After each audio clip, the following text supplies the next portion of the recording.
Well, thanks for coming. I want to welcome all of you here. This is the 7th time I've done this, and I hope I'm starting to get the hang of it. As Michael mentioned, I'm going to try to give you a high-level overview of some of the exciting things that have happened in the past year, some of the things that we plan in the future year, and then give you a chance for some questions and comments. This is a very exciting time for us here at Georgia Tech.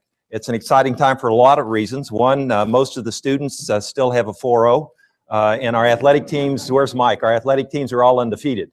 But it's also exciting because of the momentum that we have. We've got a tremendous amount of momentum here at Georgia Tech in our research programs and our educational programs, and in all that we're doing to try to enhance the economic well-being and strength of the city of Atlanta, the state of Georgia, and our country. We tried to capture that. We tried this before in a number of different ways, and when I try to talk about all the exciting things that have happened in the past year, I go on too long, and so people get a little antsy. But what we try to do is put together a 3-minute video that tries to capture some of the exciting things that have happened in the past year. So, Ken, I'll let you do that. Congratulations to the newest students of Georgia Tech. You're all part of the Yellow Jackets family now, and we want to see each of you succeed.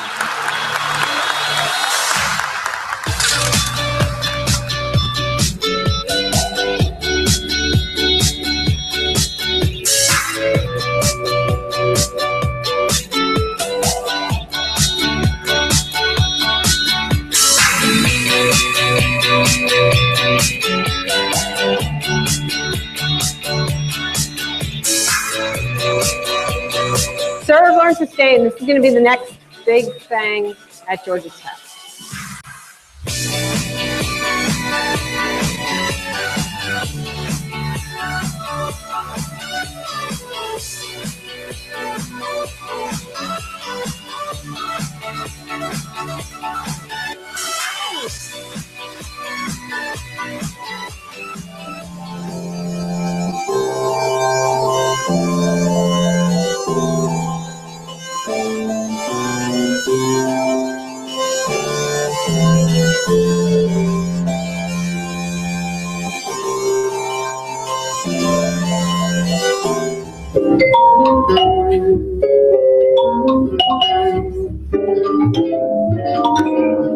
That's cool. That's great.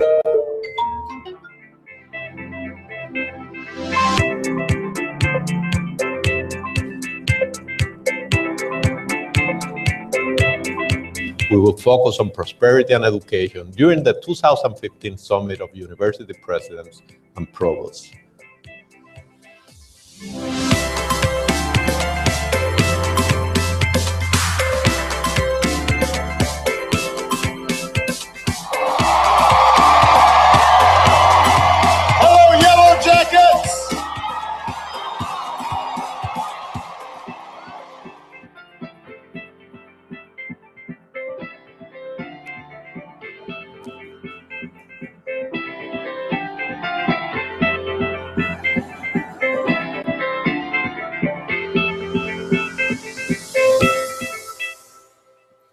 So no event at Georgia Tech like this would probably be complete with asking if George Burdell was able to make it.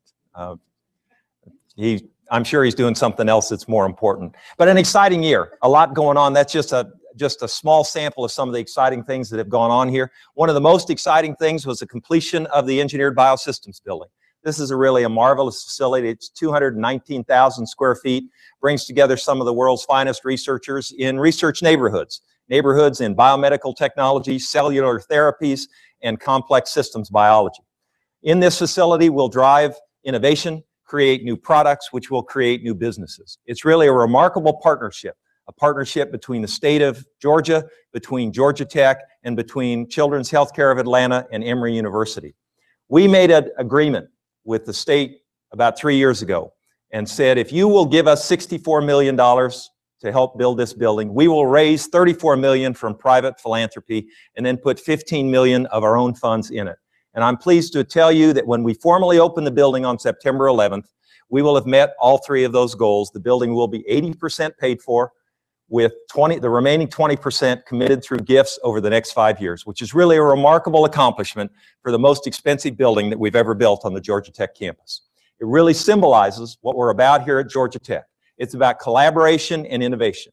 Faculty from the College of Engineering, from the College of Sciences, from the Ivan Allen College, from the College of Business will all participate in the activities that go on here, and we're looking forward for great things, and I invite you to the grand opening on September 7th. One of the most exciting things this time of the year is when we welcome our new freshman class. For the 7th year in a row, this freshman class is the best qualified and most diverse freshman class in Georgia Tech history. We had over 27,200 applications for about 2,700 spots. The yield rate continues to go up, so our freshman class is a little larger than we anticipated this year, but it's an exciting group. They come from 48 states. We're still struggling a little bit with Montana and Wyoming, but 48 states and 40% women in the freshman class, and the largest number of African Americans in Georgia Tech history. It's a class that is filled with creative, innovative, involved students. You know, when you have statistics like you've seen up here with students, the freshman application pool, and the students that we selected that have the SAT, the level of SAT scores and the GPAs, the thing that really differentiates who we admit are the students who are involved in other activities, that are involved in leadership activities, involved in their communities, in their high schools, in their churches, in other civic activities, and because we think those are the kinds of people that are going to be able to change the world after they leave Georgia Tech. Last year, our undergraduate students completed a national survey on student engagement, and there's really some remarkable statistics. This is a national survey that's given to first-year and fourth-year students. They asked them a number of questions about their student experience, and this last year, 51% of our students, first-year and fourth-year students, rated their entire educational experience at Tech as excellent, and 39% rated it as good. That's 90% that said it was good or excellent, and what I think is really impressive is 89% of them said that if they could start all over again, now they didn't say they wanted to start all over again, if they could start all over again, they'd choose Georgia Tech again. And that's really a remarkable statistic. But we're not going to stop there. Just this morning, Dr. Raphael Bras hosted a meeting. It's a task force on the learning environment. It's co-chaired by Dr. Bill Weffer, who's the head of the George Woodruff School of Mechanical Engineering, and Dean of Science Paul Goldbart. And they're continuing to look at how we can improve the educational experience for our students here at Georgia Tech. They'll continue to work throughout the course of the year with Dr. Potts, Dr. Susan Cousins, to try to look at what we can do to give the students an even better educational experience in the future. And great educational experiences start with outstanding teaching. We've got to have outstanding faculty. We continue to work with our faculty on teaching, continue to hire the very, very best faculty that we can from all around the country and, in fact, all around the world. We continue to expand the faculty, adding new faculty every year, about 125 faculty over the past 5 years, and continue to look for the very best researchers and teachers. What we found is the people that excel typically excel in a number of areas, and research and teaching are not mutually exclusive. So we're looking for faculty that are good in both of those. In fact, there's a president at a university in the Northeast who once said that good teaching is to research like sin is to confession. If you don't participate in the first, I actually got that backwards. If you don't let me try again. So, can we erase that part? Good teaching is connected to research in the same way that sin is to confession. If you don't participate in the first, you don't have much to say about the second. And so we have some really remarkable teachers, and we're continuing to try to work on that. The Quality Enhancement Plan, you heard a little bit about it in the video. I want to thank all of those of you that helped participate and helped us prepare for the Quality Enhancement Plan. This is an activity that occurs once every 10 years. Every 10 years, SACS comes in and does an evaluation of the Institute and accredits us. They also ask us to prepare what's called a Quality Enhancement Plan. And that is an idea or a concept that you want to focus on over the course of the next 10 years. 10 years ago when we did this, there were two areas that we wanted to focus on. One was the international experience or the international plan, and the second was undergraduate research, the undergraduate research opportunity program. Today we have 52% of our students that participate in a meaningful international experience, either work abroad or study abroad before they graduate, and 44% of them that participate in some sort of undergraduate research experience. And that's the result of the previous Quality Enhancement Plan. The upcoming plan will focus, it's entitled Serve, Learn, and Sustain, and it'll focus on service learning and sustainability. It's really the result of a call for proposals from our faculty, where we ask the faculty to come together, give us proposals about what we should focus on over the course of the next 10 years. The faculty selected 2 of those, and they were merged together. Beryl Takte from the Scheller College, Ellen Zagura from the College of Computing came together and put together this plan. And we just recently hired the person that will lead that, a new director for the Quality Enhancement Plan, and you'll be hearing a lot about that in the coming years. We have a number of campus initiatives, wellness initiatives. You probably recall that over the course of the past year, we charged 2 task forces, one on mental health and one on sexual violence. We asked them to evaluate what we were doing in those arenas and come forward with some recommendations and plans. When they did that, and we looked at the recommendations and plans from each of those 2 task forces, there was a pretty significant overlap. So we put together a group to try to think about how we could address these very, very important issues, and they came up with a recommendation that we create a campus center for health and well-being. This is not for students alone or for faculty alone. It's a campus center that will focus on student, faculty, and staff. It will bring together the Campus Recreation Center. It will bring together with the Stamps Health Center and with campus programs. Those 3 areas will come together under the leadership of a single individual. We've got a national search underway. The candidates are on campus this week and next week, and we'll be making a selection. But this is to focus on campus wellness from a very, very broad perspective. I think it's going to kind of set the stage, set the bar for people across the country in terms of how we address campus wellness, health, and well-being.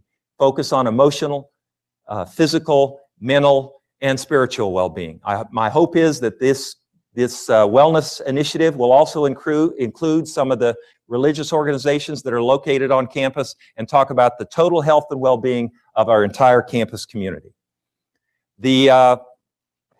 One of the things that we saw in the strategic plan was the importance of leadership. When we talked to our alumni about what is it that they thought had differentiated them or helped to differentiate them from their peers when they got out into the working world, one of the things they cited was leadership. So we've got a strong focus on leadership here. We've had a 35% increase in enrollment in 1 year in our leadership studies minor. We've got 6 leadership-themed GT1000 sections that are being taught this fall. And in the leadership, living, and learning community, in the past 3 years, we've had 99% retention of the students involved in that living, learning community. We think that living, learning communities, opportunities for students to come together and live together in one of the residence halls where they pick a particular theme and focus on that theme, is the success or the path to success that will allow us to improve our freshman to sophomore retention, which currently stands at 96%, and our 6-year graduation rate, which currently stands at 83%. I talked about creating the next a little bit, and that's really going to be the theme of this coming year. How do we create the next? We had a strategic plan that we implemented 5 years ago. It was a 25-year strategic plan, and if you think about that, we're already 20% through that strategic plan. We're going to focus this year on creating the next, and this video will tell you a little bit about that.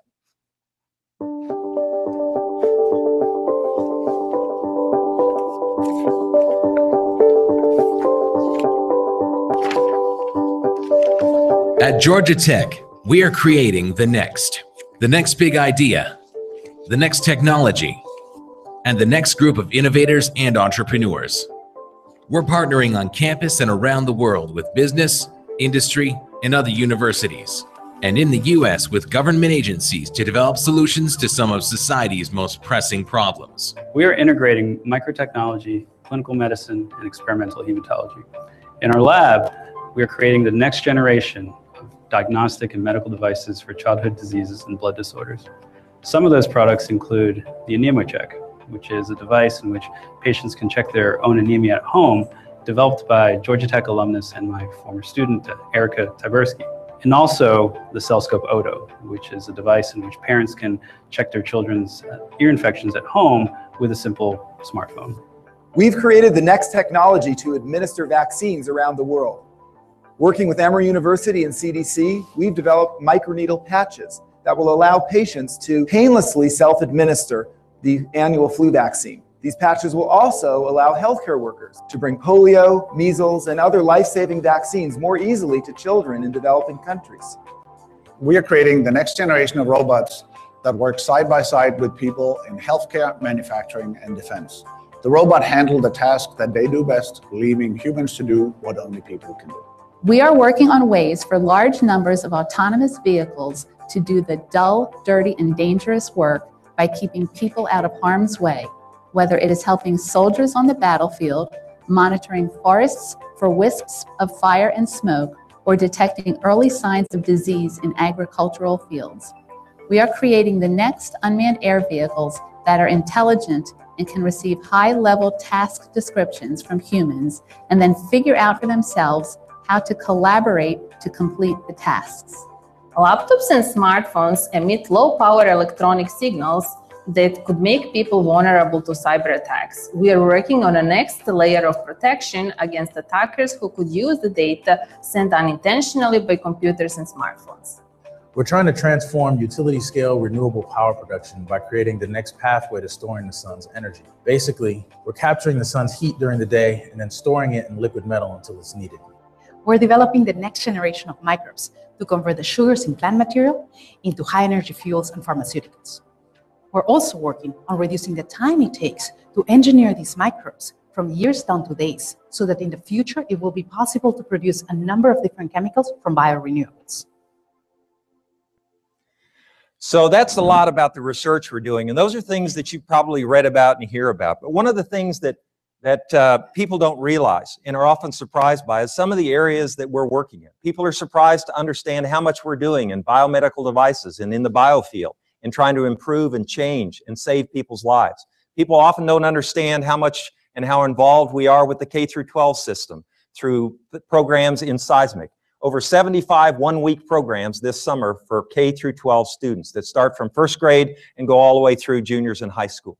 We're working in areas that people aren't aware of, and we're trying to make sure that they're aware of so that we can create the next idea, the next technology, the next innovators, and the next people that are going to change the world. One of the ways we're doing that is through our outreach, through EI Squared and ATDC. EI Squared, the Enterprise Innovation Institute, is the organization or agency that works statewide, works with over 400 companies around the state. We have 26 different locations around the state of Georgia where we're working and interfacing with people in those communities. In many ways, it's like the Ag Extension Service at the University of Georgia, where they have county agents that work with ranchers and farmers that are spread all over the state. But we have people that are familiar with technology that can help individuals that are located around the state in South Georgia or North Georgia, and be able to put them in touch with the expertise that exists here at Georgia Tech so that their businesses can be successful, so that they can create new ideas and create new businesses. The ATDC is more localized. It focuses more on what's here. We have 40 ATDC select companies located in Tech Square. These are companies, startup companies, that we work with to try to help create new products and create new businesses. The focus on the students, we're trying to build this culture of entrepreneurial confidence. We're doing that in a number of ways. We're doing it through student experiences, through the capstone design courses, through the Inventure Prize, things that you've heard about, through the newest program, CreateX, which just completed this summer, where students submit a proposal for a business idea. They're selected and then work through the summer to try to help move that idea from an idea and a concept to an actual business. It's actually supported by one of our alums, Christopher Klaus, as in the Klaus Advanced Computing Building, and Chris has provided an endowment to help support that. At the end of the program, at the end of the summer, the students can elect to take $20,000 in venture capital to try to continue to move forward with their new business. Other programs, Startup Lab, where students try to turn ideas into prototypes. Startup Summer and innovation and entrepreneurship continues to be a big focus of what we're doing. A lot of excitement about innovation and entrepreneurship and new startups occurring in Tech Square. 12 years ago, Tech Square was a bunch of vacant lots, parking lots, razor wire, and broken glass. And today it's a thriving innovation ecosystem. You go over there, you see all the students, all the people that are there, the facilities that are there. It's just a very, very exciting place. And one of the most exciting things that's happening in the past 3 or 4 years is the creation of these innovation centers for various corporations. Atlanta's blessed to have a large number of Fortune 500 companies, and one of the things we're trying to do is to focus on that. And these large companies are locating small innovation centers in Tech Square, in the Synergy building or close by, so that they can access and tap into the talent that exists here at Georgia Tech. The talent in our students, the talent in our faculty, our research, and in the technologies that we're developing. An example of this is AT&T Mobility. Just a couple years ago, AT&T Mobility, located in Tech Square. They have, we showed them 5 companies in ATDC, and they have since purchased one of the companies and licensed the technology from 2 other companies to try to enhance their mobility business.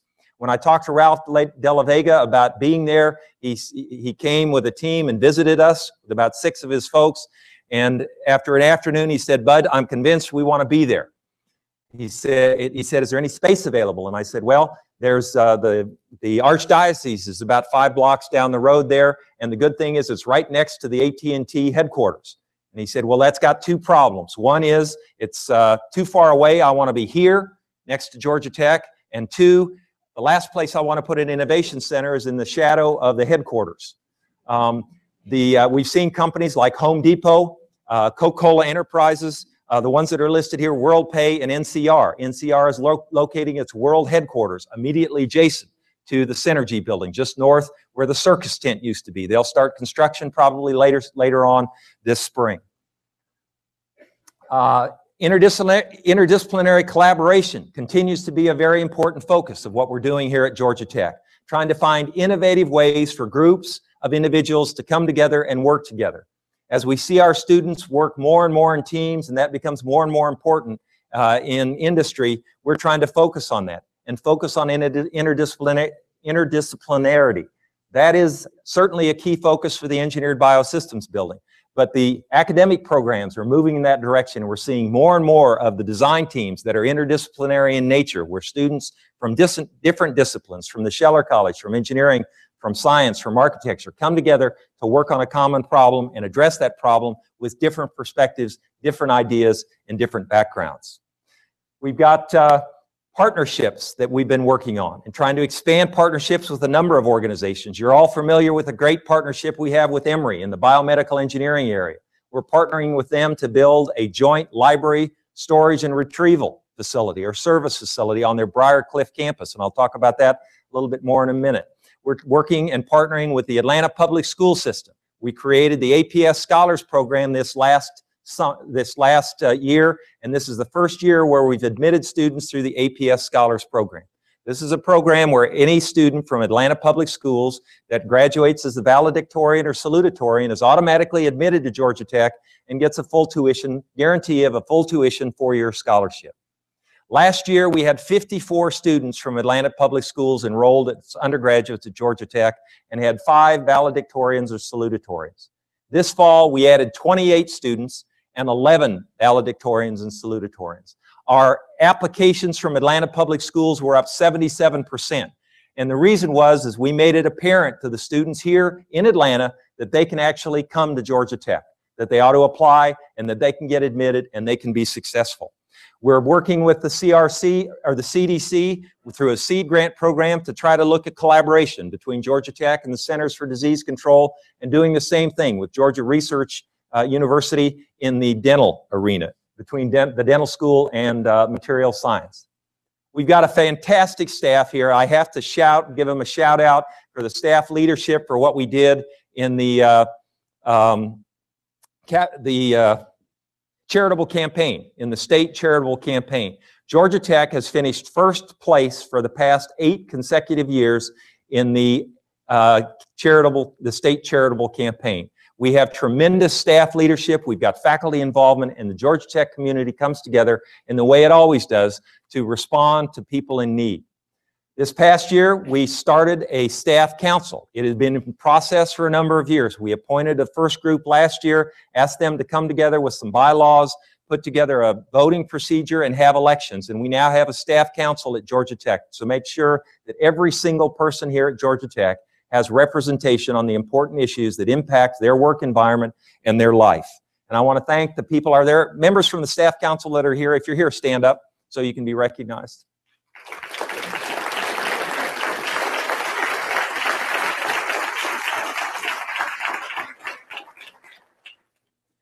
And as you saw in the video, we've had a number of special events during the spring semester that put the spotlight on Georgia Tech. We had some terrific commencement speakers, Arnie Duncan, President Emeritus Wayne Clough, and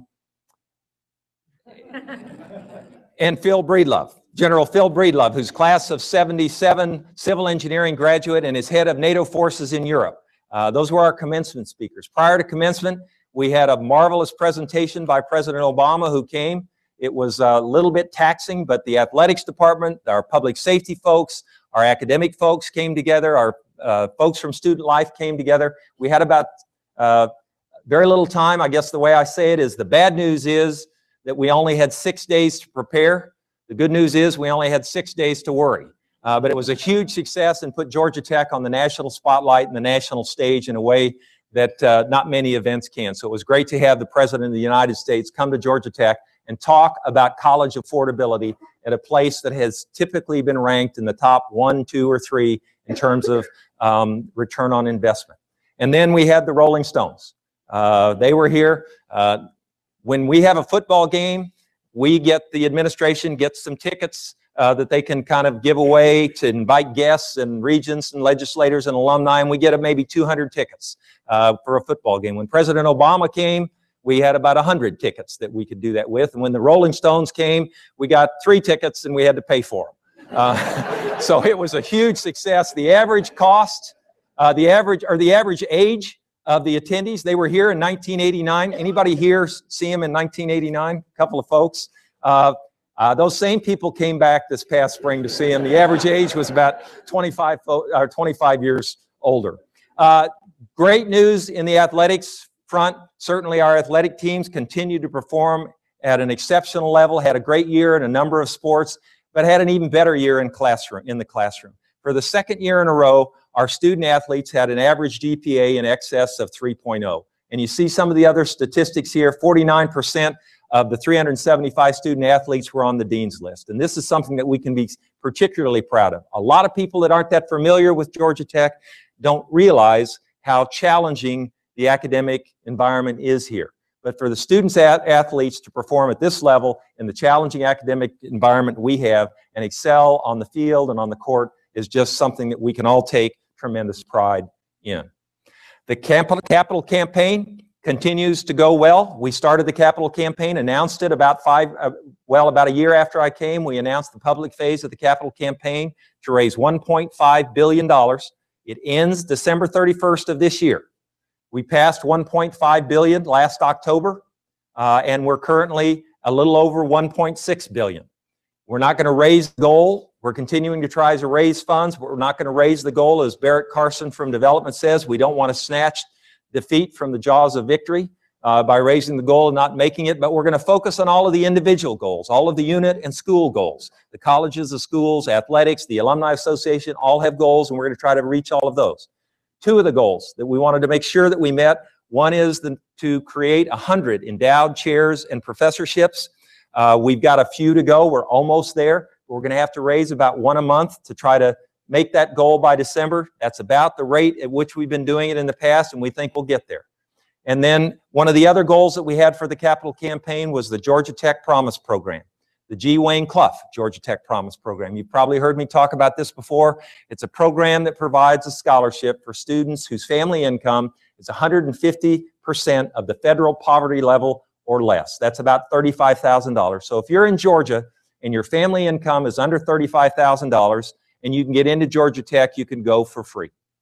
It's tuition, fees, books, room, and board. We ask the students to work in offices like mine or Dean Sheehan's or the Office of Student Life for 10 hours a week so they get experience in a professional environment. We've had 412 students that have completed it, and 152 Tech Promise students are enrolled in this year with an average family income of about $25,000. And these are kids that there is no way that they could go to Georgia Tech or afford to go to a place like Georgia Tech without this scholarship.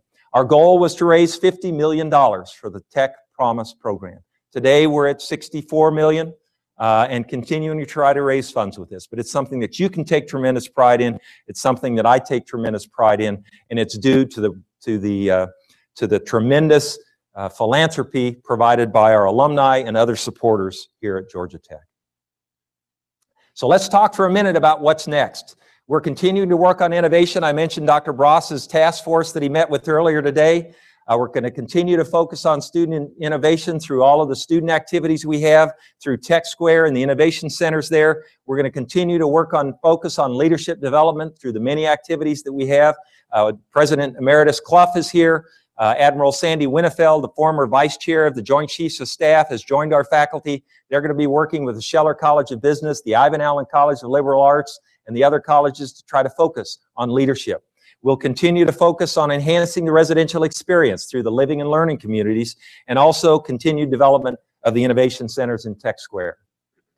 One of the exciting projects that's on tap is the library renewal project. I told you a little bit about the library service facility we're building with Emory. It's almost complete, and we're moving the books out of the library and into that service facility, and we'll share that facility with Emory. It will allow us to decrease our holdings together, and will give access for our students and their students to a broader set of written materials. You'll be able, and students will be able, to still get any book they want within 24 hours, but there are not very many students today that actually go to the library to check out books. So we're going to move the books out and recreate, renovate that space, and create additional academic space for our students. But prior to building the Clough Undergraduate Learning Commons, this facility, we ran a test bed in the current library to try to look at spaces and how students might utilize those spaces and how we could optimize the design of those spaces. And it's been hugely successful. You just have to walk around here at almost any time of the night or day and see the number of students that are studying. We're going to try to take the existing library and recreate or expand the concepts that exist here in the Clough Undergraduate Learning Commons and try to expand that into the former library and expand this academic space that's available for those students. And then the High Performance Computing Center. You may have heard a little bit about this or read about it, but if you stand at the Georgia Tech Hotel and look across the street at the Scheller College of Business and the bookstore, the lot to the right is 771 Spring Street. And we are going to build a high-performance computing facility there, 750,000 square feet, about $350 million. We will occupy about half of that space. Our IT folks will be there, Center for Cybersecurity, some other research areas, a number of groups from GTRI will occupy that space, and then partners that will work with us in the high-performance computing area. So it has a two-story or three-story data center. This is the Crum and Forrester building. We bought this lot, so I'm standing at the Hotel and Conference Center, and this is really the Scheller College of Business over here. We bought this lot, and shortly after we bought it, this building was declared historically preserved building. That's not the best timing, but it's what happened, and we worked with the city and the various societies to save the front third, and so the architects have built that in. Portman Holdings is the developer, and we're very, very excited. Expect this facility to be completed by the second quarter of 2018. And you'll be hearing much, much more about this, but we think this will lead the way to the further development and expansion of Technology Square. We're creating the next in many ways. We're creating new programs for students, new research programs, new facilities, and hiring new faculty. We're hiring additional staff. We're trying to resource all of the activities that we have underway here at Georgia Tech, but the most important thing that we have to resource is people. Because the single thing that is most important in terms of making an institution great is the people that comprise that institution. And I can't tell you how much I appreciate and how much Val appreciates the opportunity to work here at Georgia Tech and to lead this marvelous institution and the wonderful people that work here. I talked about a lot of the great things that are happening at Georgia Tech. None of those things would happen without you and the hard work and the energy, the innovation and the creativity that you put into this. And I want to just tell you how much I appreciate everything that you do day after day, month after month, and year after year to try to make this the exceptional place that is Georgia Tech today. Thank you very much, and I'll be happy to answer some questions.